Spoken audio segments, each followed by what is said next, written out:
오늘의 밥 시간입니다. 1월 9일 월요일 오늘의 밥은 민수기 5장 11절로 22절 말씀입니다. 여호와께서 모세에게 말씀하여 이르시되 이스라엘 자손에게 말하여 그들에게 이르라.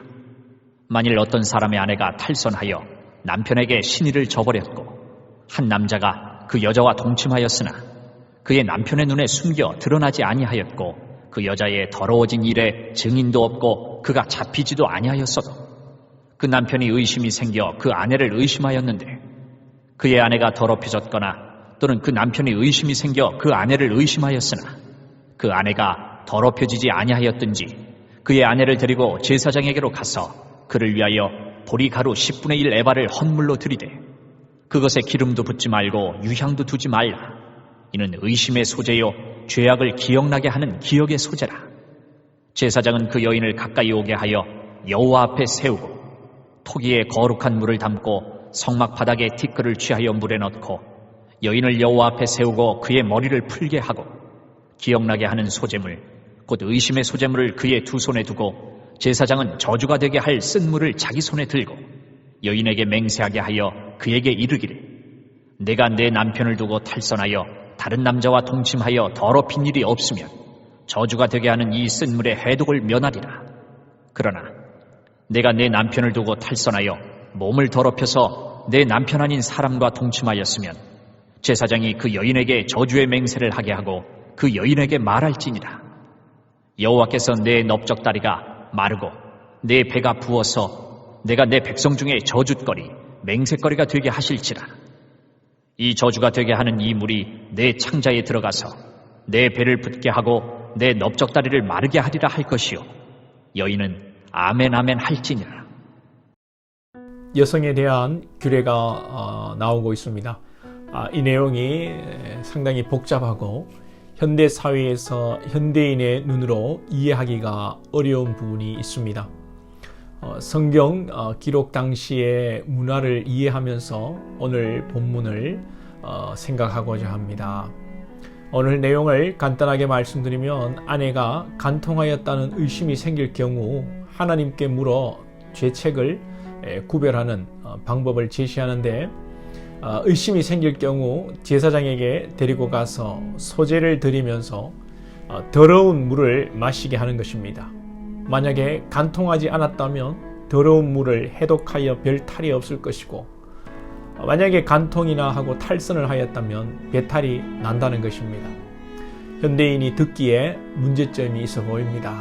왜 여자들에게만 이런 규례를 갖다 대는가? 그리고 더러운 물을 마시고 탈이 나면 탈선 아니면 무죄? 성경이 좀 미신적이고 주술적인 내용이 아닌가 말이죠.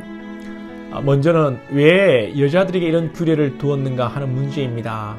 이 제도는 시대상으로 볼 때 당시에 진보적이고 여성의 인권을 보호하는 아주 진일보한 제도로 우리가 이해를 해야 합니다. 역사와 시간을 창조하시고 인류 문명의 진보를 허용하시는 하나님께서 시대를 무시하고 역사를 운행하지 않으십니다. 고대 노예제 시대 속에서도 하나님은 하나님의 민족과 하나님의 택한 한 개인에게 역사하셨고 시대가 점진적으로 발전하면서 민주사회가 되어도 여전히 하나님은 역사하십니다. 고대 노예 사회에서 하루아침에 민주사회로 엎으시지 않으십니다. 물론 우리의 이성으로 노예제를 허용하시고 또 세계 1차, 2차 대전을 허용하시는 하나님을 이해하기도 어려운 부분들이 있습니다. 하나님은 그럼에도 불구하고 인류 역사를 허용하시고 간섭하십니다. 고대 사회에서 아내의 탈선이 의심스럽다면 휴리식 사고방식 뿐만 아니라 고대 남성 중심의 이 문화 속에서 절차가 무슨 필요하겠습니까? 그냥 내쫓는다든지 돌로 쳐 죽여도 문제가 되지 않을 수 있습니다. 그 고대 근동의 법전을 보면 여인들이 자신의 무죄함을 입증해야 하는데 돌에 몸을 묶어 강에 던져서 살아서 나오면 무죄함이 밝혀지고 죽으면 죽는 것입니다. 완전 이것은 여인들을 죽이고 내쫓고 남자들이 새 장가 가겠다는 것이죠. 이런 여성의 인권이 열악한 상황에서 이런 재판 절차를 마련하신 하나님이십니다. 이런 여성의 인권이 무시당한 시대에 본문의 재판은 시대적으로 진보적인 것이고 보다 합리적인 절차가 되는 것입니다. 우리는 이러한 측면에서 말씀을 이해해야 합니다. 성경에 보면 동해보복법이 나옵니다. 이에는 이, 눈에는 눈. 성경뿐만 아니라 고대 근동의 일반적인 법이었죠. 내 팔이 하나 부러지면 상대방 팔도 하나 부러뜨리고, 내 소 한 마리 손해보면 소 한 마리 배상받고, 때로는 동해보복법이 보복을 정당화하는 잔인한 것처럼 보입니다. 응징과 복수의 개념이 들어있는 것처럼 보이죠. 고대 근동에서는 이 동해보복법을 근거로 해서 잔인하게 복수가 진행되기도 했습니다.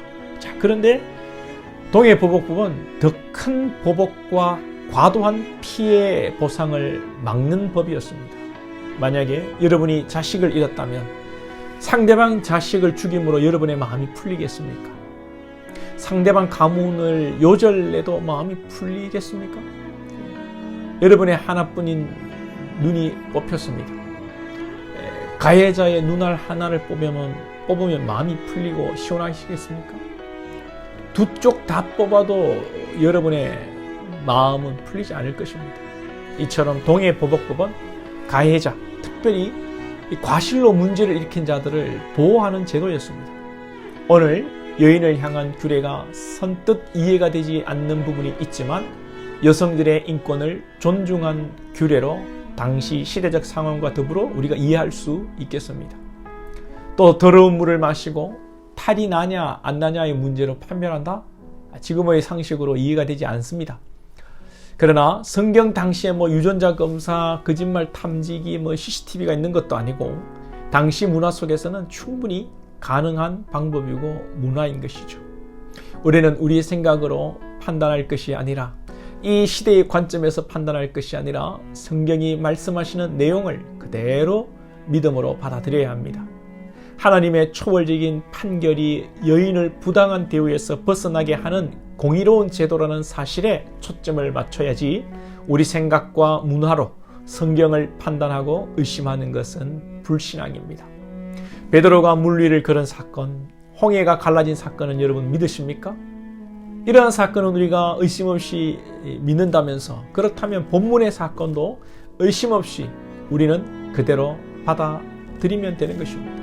오늘도 우리의 생각을 내려놓고 말씀 그대로를 받아들이고 또 하나님의 깊으신 뜻인 연약한 자를, 또 보호받지 못하는 자들을 돌아보는 예수님의 사랑으로 충만한 저와 여러분이 되어야 하겠습니다. 기도드리겠습니다. 하나님 아버지, 오늘 우리의 생각으로 이해하기 어려운 내용들이 나옵니다. 그러나 이 말씀조차도 하나님께서 그 시대적 상황 속에서 불평등하고 억압받던 여인들의 상황을 고려하시고 또 그들의 인권을 위하여 마련한 절차인 줄로 믿습니다. 하나님의 또 초월적인 그러한 방법을 통하여 놀라운 일들이 증명되어지고 판별되는 것인 줄로 믿습니다. 우리의 생각으로, 우리의 상식으로 판단하지 않게 해주시고 하나님의 말씀을 그대로 우리가 믿고 받아들이며 이 속에 내포된 하나님의 사랑, 하나님의 인간을 향한 그 배려하심을 깨닫고 우리도 주님의 사랑으로 연약하고 어려운 자들을 돌아보고 섬기는 데 나아가는 하나님의 선한 도구가 되게 하여 주옵소서. 예수님의 이름으로 기도하옵나이다. 아멘.